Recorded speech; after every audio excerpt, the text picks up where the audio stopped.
अस्सलाम वालेकुम वरहमतुल्लाहि वबरकातुहू। उलमा की आपस में मोहब्बत बहुत मुझे खुशी होती है। देवबंदी आलिम दीन हैं, इशाअत व तौहीद व सुन्ना के ख़तीब भी थे, अदीब भी थे और आलिम भी थे माशाअल्लाह, और मुफस्सिर भी थे। अल्लाह पाक उनको ज़िंदा हैं तो सलामत रखें, और अगर वफ़ात पा चुके हैं तो अल्लाह पाक उनको करवट करवट नामतें नाज़िल फरमाए।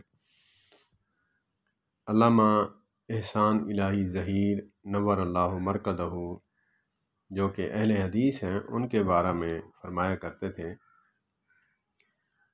कि अल्लाह पाक ने उन पर कैसे वो अल्लाह पाक राज़ी हुआ उनसे कि यहाँ बम धमाका यहाँ शादमान बाग लाहौर में होता है, और सऊदी अरेबिया वालों ने उनको मंगवा कर वहाँ इलाज के लिए बुलाया तो वफ़ात वहाँ हुई। तो जन्नतुल बक़ी हज़रत आमना रज़ी अल्लाह ताला अन्हा के पहलू में सोए हुए हैं।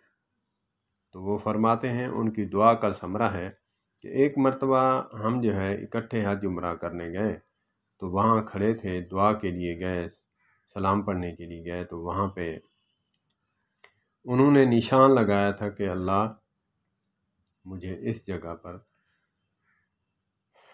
अगरचे मेरी वफ़ात हो जाए, जहाँ भी हूँ, तो या बारी ताला मुझे यहाँ जगह मिले।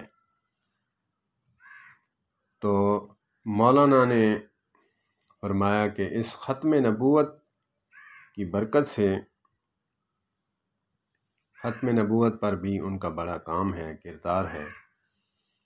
तो वो फरमाते हैं कि ख़त्म नबूवत की बरकत से अल्लाह पाक ने उनकी दुआ कबूल फरमाई, आज वहाँ मदफून है। अल्लाह पाक हमारे उलमाए कराम को आपस में मोहब्बत करने की तौफ़ीक़ अता फ़रमाए, और शर शैतान शुरूर इंसान से महफूज फरमाए। वस्सलामु अलैकुम वरहमतुल्लाह।